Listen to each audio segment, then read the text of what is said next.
Welcome to the Sky Commander Flight Brief. It's your mission-ready podcast for drone pilot training and aerial insights across Canada.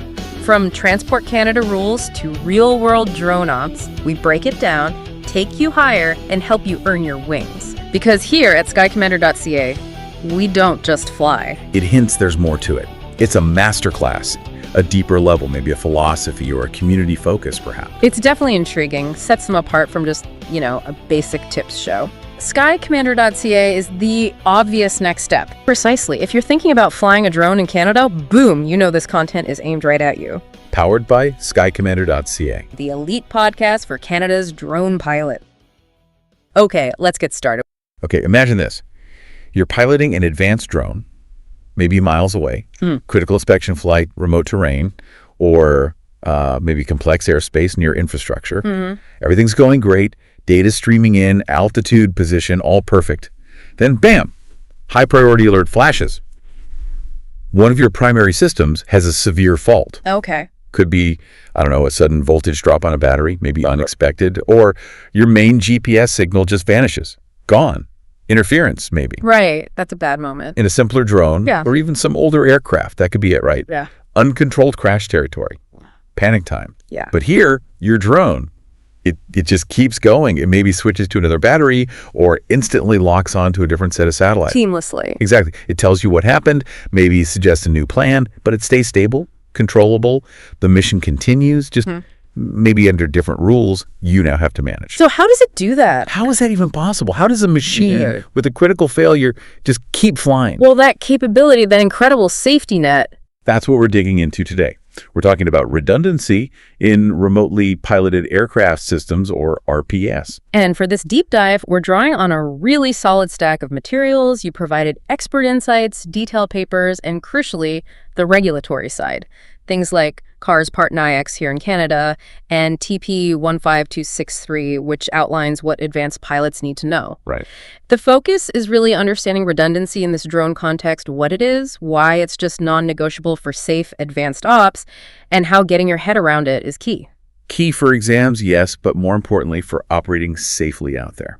So our mission today, let's unpack redundancy, cut through the jargon. We want to get not just the definition, but why it's such a big deal for drone safety and capability. We'll look at where it shows up in the drone itself, how it's kind of woven into the regulations, especially here in Canada. And point out some common traps, especially if you're studying for that advanced exam. We'll touch on the history, walk through some real-world type scenarios from the sources, and even peek at what might be coming down the line. And just to be clear, everything we discuss comes only from the material you've shared. Okay, let's get started then. Let's ground ourselves. What is redundancy in the drone world? What's the core idea? Well, the formal definition in the material talks about the inclusion of extra components or systems, not strictly necessary for normal operations, but intended to maintain functionality in the event of a failure. Right, so in plain English, backups.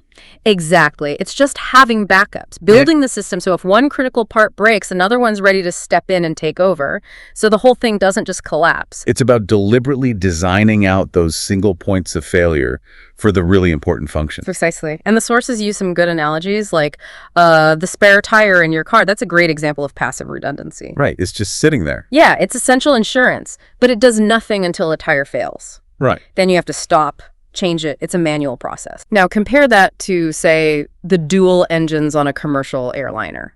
Both are running, sharing the load. If one engine fails, the other one's already going, ready to take the full load. Instantly allows the plane to keep flying safely to an airport. That's active redundancy. Both systems are online, ready to go simultaneously. And with drones, especially the more advanced ones, you see both types, right? Yeah. But active seems like the goal for the really critical stuff. Often, yes. Because that automatic immediate failover is what prevents that momentary loss of control that could be catastrophic, near the ground or in busy airspace. You hope you never need the backup, but if you're flying over people or roads or critical infrastructure miles away, that backup becomes absolutely essential insurance. It really does. Which brings us straight to the why. Why is redundancy so critical for drones, especially as they take on more complex jobs? Safety has to be number one, right? Absolutely. Underlined again and again in the sources, it's primarily about protecting people and property on the ground, preventing uncontrolled crashes from single component failures. Yeah, drone just falling out of the sky because a battery cell went bad. That's just unacceptable, especially with bigger drones or flying near people. Redundancy is the engineering answer to slash that risk. And it's also fundamental for reliability. Think about beyond visual line of sight BVLOS operations. Right, when you can't see it. Exactly. You lose that immediate safety layer of just seeing the aircraft and reacting manually. You absolutely must have a system that can handle certain failures on its own, keep control, or manage a safe recovery. Often, that relies entirely on automatic switching to redundant systems. So no redundancy in things like comms or navigation. Yeah. And BVLOS at scale just isn't safe or practical. Pretty much, yeah. And the sources are clear. Redundancy isn't just a nice feature anymore. It's increasingly a regulatory requirement, or at least a very strong expectation, especially here in Canada. You mentioned SFOC's Special Flight Operations Certificates. Right. For complex missions needing an SFOC, specific redundancy levels are almost always baked into the approval conditions, and the whole regulatory picture is evolving. TP15263 now makes understanding redundancy an explicit knowledge requirement for all advanced pilots. Even if you're just flying standard advanced ops under Part 9's no SFOC. Exactly. Transport Canada is saying this isn't just for the high-end SFO folks anymore. If you have an advanced certificate, you need to grasp these concepts. They're fundamental to risk assessment and safe operation in complex environments. And I guess clients expect it too, for big jobs. Definitely. Big clients, critical missions, infrastructure inspection, search and rescue, security, they demand reliability. They want documented proof you've mitigated risks. Showing your aircraft has redundancy is a concrete way to build that confidence. You've planned for failures. Okay, so the core idea, the philosophy behind it all, is what the sources call graceful degradation instead of catastrophic failure. That's the goal. You don't design assuming everything works perfectly forever. You design knowing things will fail. So when something does go wrong, the system degrades predictably, manageably. It lets the pilot or the system itself do something controlled, land safely, return home, maybe just circle in place to buy time. It doesn't just lose control and drop. That's central to modern drone safety thinking. Okay, that makes total sense.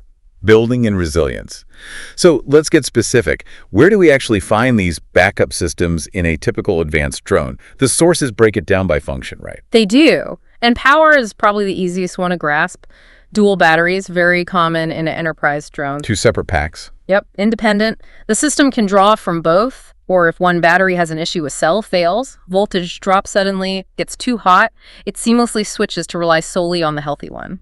Like in scenario 1 from the sources, the drone in the cold, one battery voltage plummets. Exactly. System detects the fault on battery A, switches fully to battery B, drone stays airborne. But, and this seems important, it's not magic. The pilot still has a role. Absolutely critical takeaway, and it applies across the board with redundancy. It gives you margin to manage, but it doesn't make you immune. Okay. The drone didn't crash, great, but the pilot got an alert. They need to see it, understand it means one battery is gone, and react. Yeah. Your plan changes, maybe you only have enough juice left for a direct return now, or you need to land ASAP at the nearest safe spot. So redundancy bought you time and the ability to execute that safe plan, but you still have to be monitoring and actively flying the drone, making decisions. Precisely. Active pilot management is still required. Okay, power redundancy buys time, demands action. What about knowing where the drone is? Navigation. Right, GNSS redundancy. Global Navigation Satellite Systems, GPS, is the one everyone knows, but also Galileo, GLONASS, Beidou. Accurate positioning is fundamental, especially for autonomous flight, waypoints, return-to-home fail-safes. So why the backup here? Because GNSS signals aren't perfect. They can get weak, get blocked, suffer interference, get jammed, or you get environmental issues like multipath. That's where signals bounce off buildings and cities, confusing the receiver. Like in scenario 2, the urban canyon example. Exactly. Primary GPS signal gets messy due to multipath. Drone's position starts getting unstable. If you only have that one GPS receiver, you might lose control or the mission fails. But with dual receivers, or ones that track multiple constellations. The system sees the primary signal degrading, compares it to the backup receiver or signals from another constellation, like Galileo in that scenario, and it switches to the more reliable source. Ah, okay, so it maintains stable positioning. Right. It protects against signal degradation or outright receiver failure. And the sources really stress this for BVLOS. Relying on just one GNSS source is increasingly viewed as just too risky. You need that backup against signal issues, which are more likely over long distances or weird environments. Definitely. And just like with power, the pilot still needs to know what's happening. Which system is active? What's the reported accuracy, HDOP, VDOP? Is it good enough for what I'm doing right now? You need to monitor the system status. Makes sense. Okay, next step, communications links, talking to the drone. Absolutely vital, especially for BVLOS. Lose your command and control link. You're just watching it fly away, potentially. Or worse. Redundancy here means multiple independent ways to talk to the drone. Could be dual band radio frequency using both 2.4 and 5.8 gigahertz. Yeah. Or maybe a primary RF link backed up by cellular LTE, like in Scenario 3, or even satellite comms for very remote stuff. The Scenario 3 was the BVLOS pipeline job. Drone goes behind a hill, loses the main radio link. Right. Without redundancy, that's often a fail-safe trigger, maybe an immediate return to home. But what if the signal doesn't come back there either? Okay. With comms redundancy, the system detects the primary RF link loss and just switches. Automatically, seamlessly, control and telemetry shift over to the backup LTE link. So the pilot can potentially keep going. Or at least regain control and figure things out. If they get alerted to the link change, this is huge for BVLOS, where losing radio line of sight is pretty common. But again, the pilot needs to manage it. Yeah. Maybe the LTE link has more delay, higher latency. Maybe the signal isn't as strong further down the route. You have to factor that change into your ongoing risk assessment. Does it change the plan? Do I need to fly back into RF range sooner? But the key is redundancy prevented total loss of control. It's wild that the sources mentioned this isn't even new tech. Dual comms links on Cold War spy drones. Yeah, that's a fascinating bit of history. History Fact 4 points that out. Early CIA drones like the Ryan Model 147 back in the 60s had two radio systems, one for control, one for sending back pictures. Designed specifically so if one link got jammed or failed, they might still get something back or keep minimal control. Wow. So the idea of independent paths for critical stuff has been around a long, long time in aviation. Incredible. Yeah. It really shows the long lineage of this thinking. Okay, so we've covered external links. What about the drone's own internal senses? How it knows its orientation? That leads us to IMU's inertial measurement units. These are little packages of gyros and accelerometers. They measure pitch, roll, yaw, and how the drone is accelerating. Absolutely essential data for stable flight. And advanced drones often have more than one. Yep. Dual or even triple IMUs are common in commercial systems. Why? Can they just fail? They can. Sensor malfunction, vibration issues throwing them off, even software glitches causing bad data. If your only IMU starts reporting crazy attitude data. So the flight controller gets confused, drone goes unstable, loss of control. Exactly. But with dual or triple IMUs, the flight controller is constantly comparing their data streams. If one IMU starts outputting data that doesn't match the others, the controller can figure out which one is bad. Right. The software identifies the faulty one, rejects its data, and just uses the data from the healthy IMU or IMUs. That's Scenario 4. Like a voting system almost. Very much, especially with 3 TMR, triple modular redundancy. Scenario 4 describes a mapping flight. An IMU fault is detected. System flags the bad one, keeps flying smoothly, using the good one. But the key learning from that scenario was a bit different from the others, wasn't it? It wasn't just keep flying. That's right.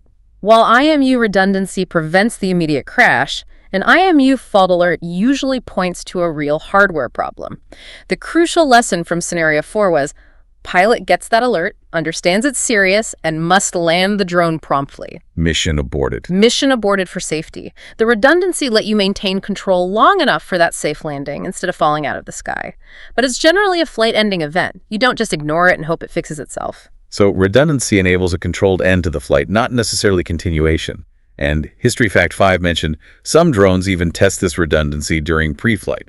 The switcheroo test. Correct. Some higher-end systems do that. During power-up or pre-flight checks, they might briefly, deliberately switch between the redundant IMUs, just to make sure the backup is healthy and the switching logic actually works. That's proactive. Checking the backup before you need it. It shows a commitment to redundancy being truly functional, not just hardware bolted on. Okay, what about the drone's brain? The flight controller itself? Flight controllers can be redundant too. Maybe a primary controller with a secondary watchdog processor monitoring it, ready to take over if the main one hangs. Or, for really critical systems, full triple modular redundancy, TMR. Like the NASA Pathfinder drone mentioned in History Fact 2. Exactly. Another example from aerospace history, Pathfinder used TMR for its flight computers back in the 90s. How does that TMR work, basically? You have 3 identical processors running the same flight control software. all at the same time. They all process the sensor data, calculate the commands, then a voting mechanism compares the outputs. If one processor disagrees with the other two, the system assumes that one's faulty and ignores it, going with the majority. So it can tolerate one processor failing completely. Yes, which is the most common failure mode for complex electronics. It just keeps running smoothly on the other two. That principle is still used today in systems where extreme reliability is needed, including some advanced drones. It really seems like drone tech borrows heavily from established aerospace safety practices. Okay, last major system. The part's actually doing the lifting. Motors and ESCs. And this is where multi-rotors have a built-in advantage over fixed wings, as History Fact 3 points out. A typical fixed-wing plane loses its only engine, or one of two. Big emergency. Land now. Right. But a multi-rotor, by design, has multiple motors. So if one quits... Well, a hexacopter's 6 motors can often lose one motor completely and still fly. Maybe not as agilely, but the flight controller compensates, keeps it stable enough for a controlled return and landing. That's also mentioned in History Fact 3. And octocopters with 8. They can often handle losing 1, sometimes even 2 motors, and stay flyable. Even some sophisticated large quadcopters, while needing all 4 for normal flight, have software that can manage a less catastrophic descent or a controlled landing if one motor fails. So that motor redundancy is a big reason multi-rotors are so popular for things like inspections, right? Flying over tricky areas. You have that built-in buffer against one motor failing. Exactly. The sources say that inherent motor redundancy is a key driver behind multi-rotor dominance in inspections and many commercial uses today. It's a very visible, easy-to-understand form of redundancy. Okay, wow. That's a lot of different systems where redundancy can be built in. Power, position, comms, sensors, flight control, motors. The sources gave some mnemonics to help pilots remember these, right? They did, yeah. Can be handy, especially maybe under exam pressure. The first one was power, position, pilot, ping, plane. Couldn't break that down. Power or redundant batteries. Position, redundant GNS navigation. Pilot, redundant flight controller or IMUs, the brain and senses. Ping, redundant comms links. Plane equals redundant lift systems, the motor SESCs. Power, position, pilot, ping, plane. Got it. Then there was the backup checklist. Yeah, more like a pre-mission mental check. B for batteries checked, redundant packs. A for airframe, check for damage affecting systems. C for communications, verified redundant links. K for kinetic systems, motor props look okay. U for unit sensors, IMU GNS status checked. P for procedures fail-safe set right. Emergency plans reviewed. If I check my backup, I like that. And one more. Redundant airframes can ensure survival. RA, FC, ESC, IMU. Redundant airframe employing structural design, flight controller, ESCs, IMUs. Focuses more on the core hardware architecture. Those are useful memory aids. They help categorize where redundancy matters. But here's a big but you mentioned earlier, and the sources emphasize it.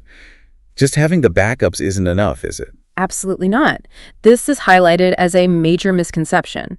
Redundant systems must be configured correctly, maintained properly, and this is key, tested regularly. You have to know they actually work. So you could have dual batteries, but if the software isn't set up right to switch over, or if you never actually charge and test that second battery, the redundancy is worthless. Exactly. It's just dead weight.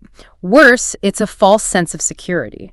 The sources explicitly warn about this, operators assuming redundancy is functional, then finding out it wasn't when they actually needed it in an emergency. It has to be part of your routine maintenance and pre-flight checks. That makes perfect sense. A backup's no good if it's flat or broken. Okay, let's loop back to those scenarios again. Not just how redundancy worked, but what's the lesson for the pilot? Okay, scenario 1.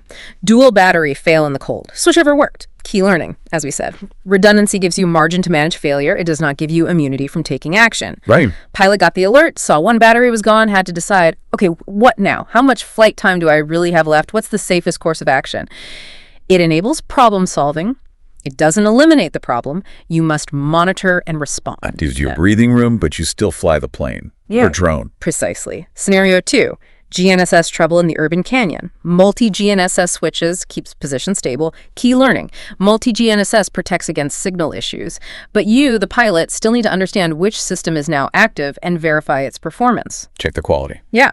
Is the reported accuracy, the HDOP, VDOP, still good enough for this phase of flight? Do I still have a solid 3D lock? You need to interpret the system status, not just see a green light that says nav OK. So redundancy provides options, but you validate the quality of the option being used. Scenario 3.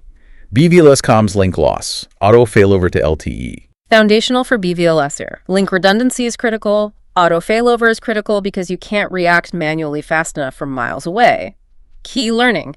System handles the switch, great, but the pilot must now manage the risk of flying on that backup link. How so? Well, is the LTE stable for the rest of the route? Does it have higher latency affecting control feel? Does it use more battery? You have to factor the new system configuration into your ongoing risk assessment. Maybe you need to adjust the mission. It might change how you finish the mission, not just if you finish it. Okay. Scenario 4. The IMU disagreement, switch to healthy one. Fantastic for preventing a crash from a bad sensor reading. Key learning here is different, though. An IMU fault alert usually means a serious hardware issue.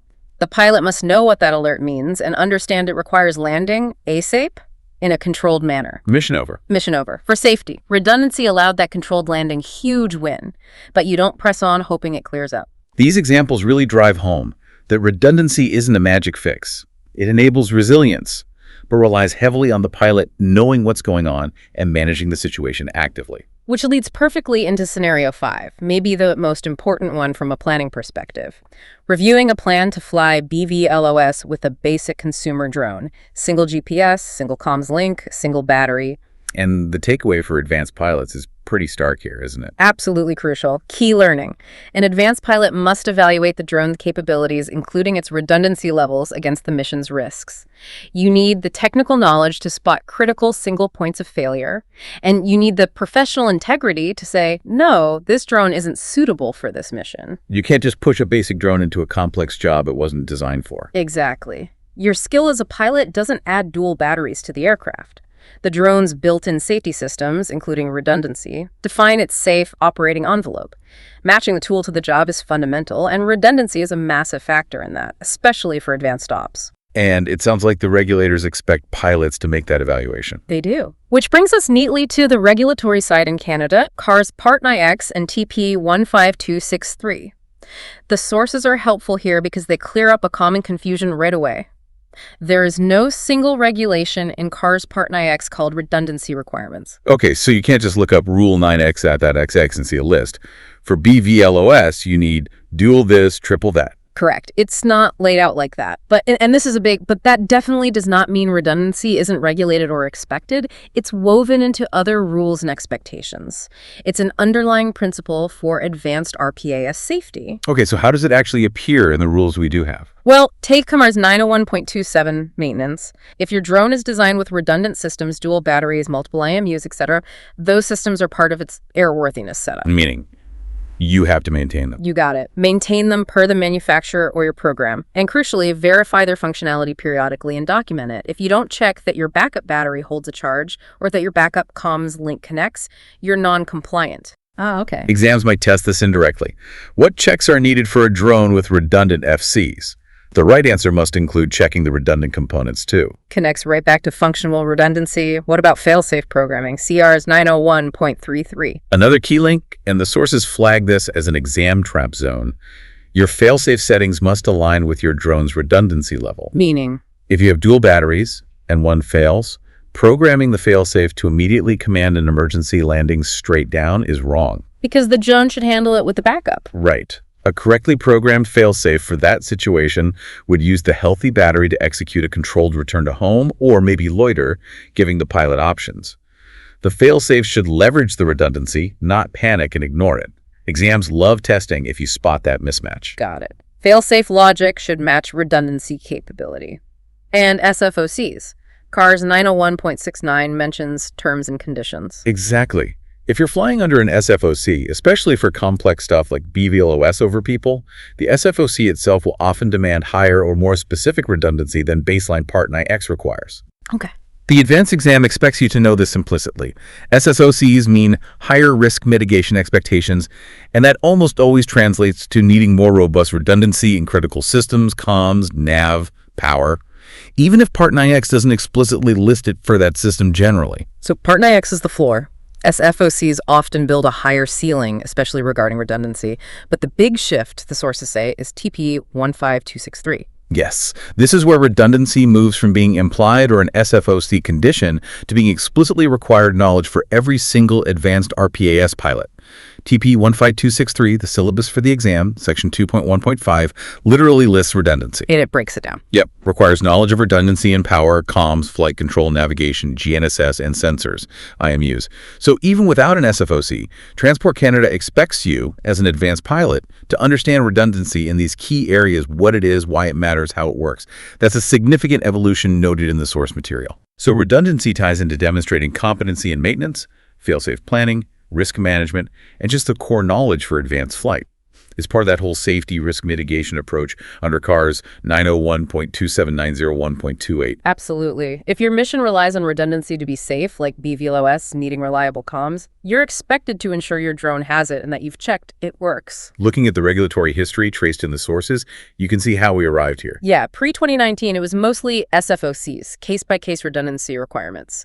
Inconsistent, but it pushed the tech forward. Then 2019 brought CARS Part 9X, basic advanced structure, but redundancy was mostly just implied via maintenance failsafes. Then 2021-2023, huge industry growth, more BVLOS trials. TC started emphasizing redundancy more, especially in SFOCs, and updating TP 15263 to reflect it. Strong signals were sent. And now, 2024-2025, it's explicit knowledge in TP 15263. And the sources mention enforcement audits are checking this understanding, especially for complex ops. That's the current state.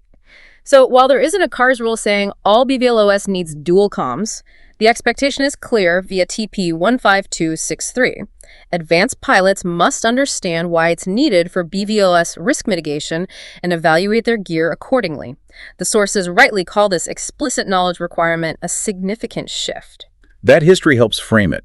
It's not arbitrary, it's an evolution driven by increasing complexity and safety needs. Which naturally makes it fertile ground for exam questions. Transport Canada wants to test risk management thinking, not just route memorization, and the sources give us a heads up on common traps. Okay, let's go through those exam traps related to redundancy. Trap 1. The sufficient redundancy is undefined trap. Question describes a scenario, maybe BVLOS, asks if a drone with single GNSS or single flight controller is okay. The trap. CARS Part 9S doesn't explicitly forbid it in a single line item, but the correct answer, based on risk mitigation principles for advanced ops and TP 15263 knowledge, is NO. That's unacceptable risk, a critical single point of failure. Redundancy is expected.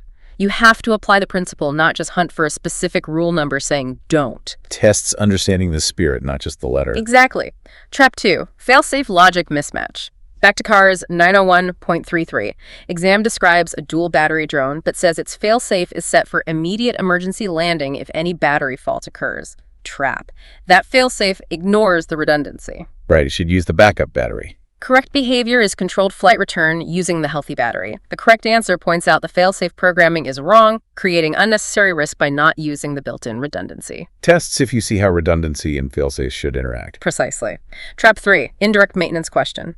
Tests SARS 901.27 awareness for redundant systems. Asks about pre-flight checks for a drone with, say, dual comms. Trap is just listing standard checks. What's missing? You must include checking the redundant system, too. Confirming the backup comms link connects, for example. Easy to forget the backup. Like checking the spare tire's air pressure before a long drive. Perfect analogy. Trap 4. SFOC implied redundancy trap. Scenario describes a complex op, states it's under an SFOC, but mentions a single point of failure, like only one comms link for long-range BVLOS. The trap. While Part 9X might be vague, an SFOC for high-risk BVLOS will demand comms redundancy. The question tests if you know SFOCs raise the bar. Correct answer. Single link is insufficient for that specific SFOC operation. Context matters. SFOC context implies higher standards. Correct. And trap 5. Passive versus active redundancy phrasing. Exam describes a backup system, like a second GNSS, that only turns on if the primary fails, passive standby. Asks about pros cons versus a system where both run all the time, active parallel. What's the key difference to spot? You need to understand the terminology and implications. Passive is okay, better than nothing. But active redundancy is usually preferred for critical functions, offers continuous monitoring, often faster, smoother failover. The question tests if you grasp that distinction. These traps really show they want critical thinking, applying safety principles, not just reciting rules. That's exactly it. The sources say this tests your ability to think proactively about safety and risk based on system design. It's the mindset Transport Canada wants in advanced pilots. Okay, moving beyond just the exam, The sources talk about mastery, looking at redundancy more broadly than just hardware. Yeah, that's a key point. Redundancy is a risk management tool, and hardware is just one layer. You also have software redundancy, things like watchdog timers restarting Hamid processes, or the smart failover logic itself in the flight controller. And even broader than software. Procedural redundancy, building backups into how you operate. Crew redundancy, like dedicated visual observers for BVLOS, acting as a backup pair of eyes. Multiple communication methods, not just backup RF, but maybe sat phone or a tracker for remote aux. And crucially, robust procedures, especially pre-flight checks that mandate verifying redundant systems work before takeoff. And those procedural options often show up as good answers on exams, right? Yeah. Shows a holistic safety view. Exactly. Shows you get that redundancy isn't just a feature on the drone, it extends to planning, crewing, execution. That core concept of graceful degradation versus catastrophic failure keeps coming up too. It's the guiding outcome. A well-designed advanced RPAS shouldn't have any single failure cause an immediate uncontrolled crash. It should always allow some controlled action, even if it's just a safe landing right away. Exam answers implying instant crashes after one subsystem fails are often wrong for redundant systems. Understanding the typical redundancy levels by drone class is also part of mastery. Yes, setting expectations right. Consumer drones, minimal redundancy, usually. VLOS relies on the pilot. Enterprise drones, moderate to high dual batteries. GNSS, IMUs are common. Custom SFOC drones, often maximum redundancy active systems. You match the drone's resilience to the mission's risk. And that critical point, software monitoring isn't redundancy. So important. An alert saying your single GPS signal is weak is just a warning. Redundancy means having an independent alternate pathway ready to take over the function. An alert tells you the system is failing. Redundancy provides the backup system so the failure isn't catastrophic. Big difference. Lastly, the sources connect redundancy to SOAR-specific operations risk assessment. How does it fit there?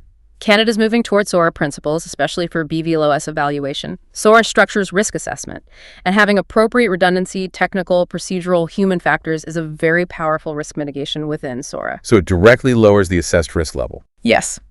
Demonstrating robust, verified redundancy across the board strengthens your safety case significantly under SOAR.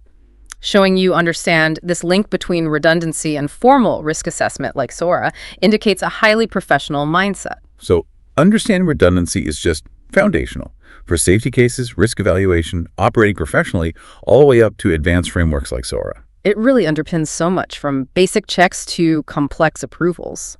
So looking ahead, what's the future hold for redundancy requirements? The sources had some predictions. Based on trends, consultations, international alignment with bodies like JARIS, EASA, FAA, the prediction is redundancy requirements will likely get more formal, more explicit in future CARS updates, maybe in the 2026-2027 timeframe. Meaning specific rules like dual comms needed for X type of BVLOS. That's the expectation. Codified rules for certain ops, maybe dual comms GNSS for specific BVLOS, redundant power over people or critical sites, and more explicit rules around documenting the maintenance and verification of these systems.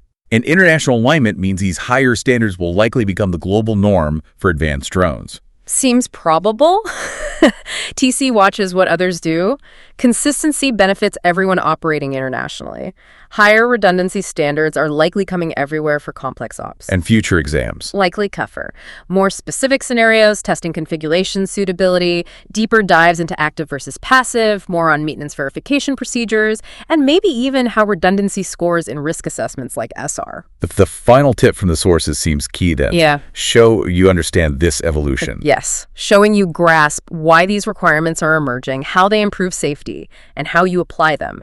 That marks you as a professional, risk-aware pilot. That's the mindset TC wants. Okay, let's wrap up this deep dive. Key takeaways on redundancy for anyone flying advanced RPAS. It's not just a feature, it's a core safety concept. Absolutely essential for advanced ops like BVLOS or over people. It's tied tightly to regulations, even without one big rule. It's explicit in TP 15263 knowledge requirements and implied in maintenance, failsafe, and SFOC rules. Mastering it means knowing where it is power, comms, nav, sensors, control, motors, how it works, and crucially, how failures should look. Graceful degradation when it's working. And vital for exams and real safety. Spot the traps, evaluate if your drone's redundancy matches the mission risk. Ultimately, understanding redundancy lets you make smarter choices about aircraft, planning, risk management. It boosts safety and professionalism hugely. Let's close with that powerful quote from the source material. It really hits home. Without redundancy, planes crashed. With redundancy, planes flew to space. Without redundancy, drones fall. With redundancy, drones save lives. So, thinking about everything we've covered, when you look at your drone or plan your next flight, are you asking that question? If the system fails, what happens next? Is there a backup? Have I checked it? Does my plan account for using it? That redundancy mindset, maybe that's the single most important takeaway for an advanced RPAS pilot today, isn't it? That's a wrap on today's mission, Commander. See above, go beyond, get ahead. For more training, tools, and intel, head to skycommander.ca. If you learned something new, share it, subscribe, and leave us a 5-star debrief.